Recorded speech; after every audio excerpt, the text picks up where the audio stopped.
मुख्तलिफ मजहब मेरी गोद में हंस खेल रहे। जलती रही दुनिया इस तसव्वुर से मेरे।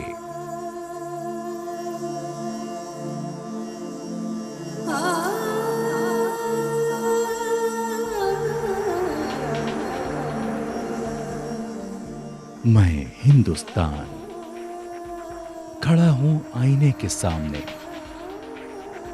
शक्ल बिगड़ी सी नजर आती है।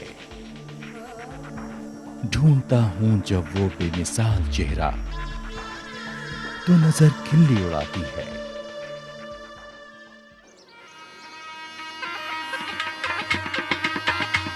अरे वो वहां, चलो मेरी शख्सियत जमाल कहीं तो नजर आती है। नमस्कार दोस्तों, मैं हूं शहवार, आपकी दोस्त। दोस्तों, मेरे एक जानने वाले हैं नसीब खान साहब। उन्होंने अपने बेटे राकेश की शादी राम सिंह जी की बेटी गीता के साथ में की। क्यों, क्या अजीब लगा आपको, या फिर आप चौंक गए? जी हाँ दोस्तों, जब दो कौमों के बंटवारे ने हमारे इस देश को दो टुकड़ों में बांट दिया, तो शायद किसी के लिए भी ये बात मानना आसान नहीं होगा। और वैसे हिंदुस्तान में एक ऐसा कोना है, एक ऐसी सरजमीन है जहां हम आपको आज ले जाएंगे और आपको बेहद खुशी होगी ये देखकर कि एक ही घर के अंदर हिंदू मजहब सांसें लेता है, उसी घर के अंदर मुस्लिम मजहब भी यानी इस्लाम भी अपने वजूद को कायम किए हुए है। तो चलिए रूबरू होते। इस गांव के अंदर सभी लोग मेरात नाम से जो कास्ट है, काठात, मेरात, चीता बेल्ट, जो इस बेल्ट की जो कहलाती है, ये गांव टोटल अगर इस हिसाब से अगर देखा जाए तो 100% जो है यहाँ पर काठात है।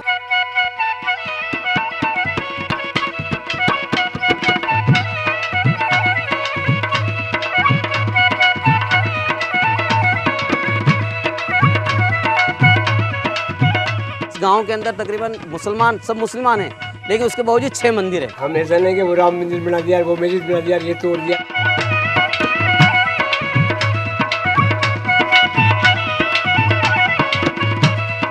आराम से रहो, ध्यान से जीवो, जैसे हम रहते वैसे रहो। हम रहते थे, आप भी जीवो, रहो। दोस्तों, कितना खूबसूरत नज़ारा है, कितनी हसीन तस्वीर है ये हिंदुस्तान की।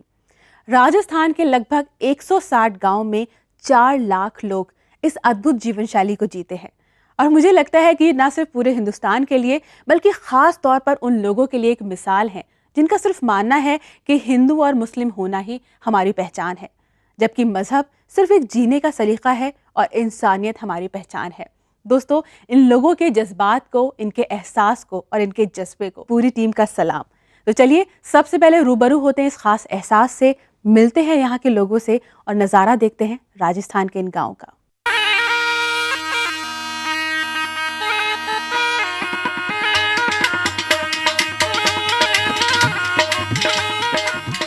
वो सामने वो दरख्त के पीछे जो है हल्के हल्के ये टॉप जो नजर आ रहा है ना, वो सामने वो है एक मंदिर, और ये बगल में ये मस्जिद है। मंदिर में जाएंगे तो कोई एतराज़ नहीं है हमारे को। कोई ये नहीं कि अगर मंदिर बना रहा है कोई भाई, तो वो जब बना रहा है तो उसको झगड़ा नहीं है। मंदिर के मस्जिद के पास में भी बना रहा है तो कोई दिक्कत नहीं है, झगड़ा नहीं कि भाई तू तेरी जगह में बना रहा है कोई।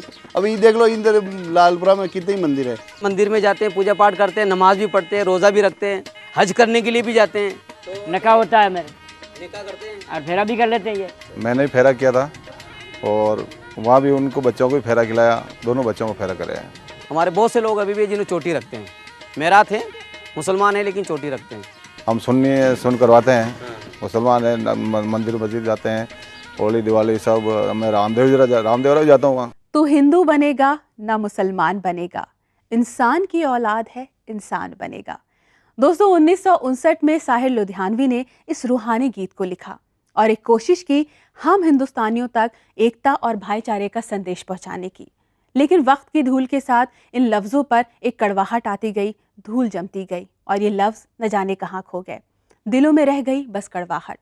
आज एक छोटा सा लफ्ज़, एक छोटी सी सोच काफ़ी है हिंदू और मुसलमानों के बीच तलवार खींचने के लिए।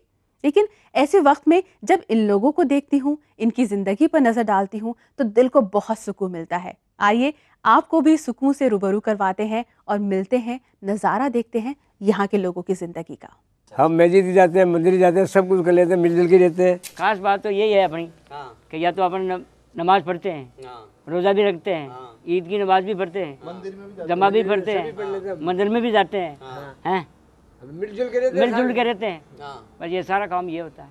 तकरीबन इनमें 3 चीज़ें वो हैं जो हमारे जद्दे अमजद जो थे, जिन्होंने इस्लाम कबूल किया था, हमारे काठा दादा ने, तो उनमें 3 चीज़ें जो चली आ रही हैं, हम लोग उसका अभी तक हमारी पूरी कौम जो उसका पालन कर रही है। उन्होंने 3 चीज़ें ये की ख़ास तौर से, एक तो खतना करवाना कि हमारे काठात, मेरात और चीता बरादरी का जो भी फ़र्द है, जिसकी आबादी आज की तारीख में तकरीबन 10 लाख के करीब है, जो इन्हीं पहाड़ी इलाकों के अंदर, मगरज क्षेत्र के अंदर रहती है, छोटे छोटे गांव ढाणियों के शक्ल के अंदर, तो एक तो खतना करवाएगी वो। दूसरा है कि दफन होगी, यानी जब भी मुर्दा हमारा जो है उसको जलाया नहीं जाता, हमारे मुर्दे को जो दफन किया जाता है। तीसरी चीज़ यानी ज़बिया, यानी जानवर को जो है झटका किया हुआ जानवर नहीं खाती है, बल्कि उसको ज़बह करवाते हैं, या तो किसी मौलवी से या हाफिज़ से, या जो थोड़ा बहुत इस्लाम की हल्की सी मालूमात रखता है, उसके ज़रिए से बाकायदा ज़बह करवाएं। मुसलमान हैं, मंदिर में जाते हैं, पूजा पाठ करते हैं, नमाज भी पढ़ते हैं, रोज़ा भी रखते हैं, हज करने के लिए भी जाते हैं। हमारे बहुत से लोग अभी भी जिन्हें चोटी रखते हैं, मेरात हैं, मुसलमान हैं लेकिन चोटी रखते हैं। कभी हिंदू मुस्लिम फसादात नहीं हुए, कभी झगड़ा नहीं हुआ इस कौम में।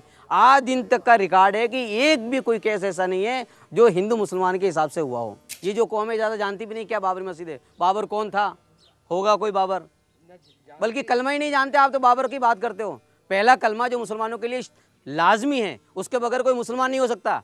यहाँ जितने लोग हैं उसमें से 95% वो लोग हैं जिनको कलमा याद नहीं है। ला इलाहा इल्लल्लाह मोहम्मद रसूलुल्लाह, ये कलमा है पहले शर्त इस्लाम में दाखिल होने के लिए। वो कलमा ही याद नहीं है, आप बाबर की बात करते हो। हाँ, लेकिन फिर भी अपने आप को मुसलमान कहते हैं।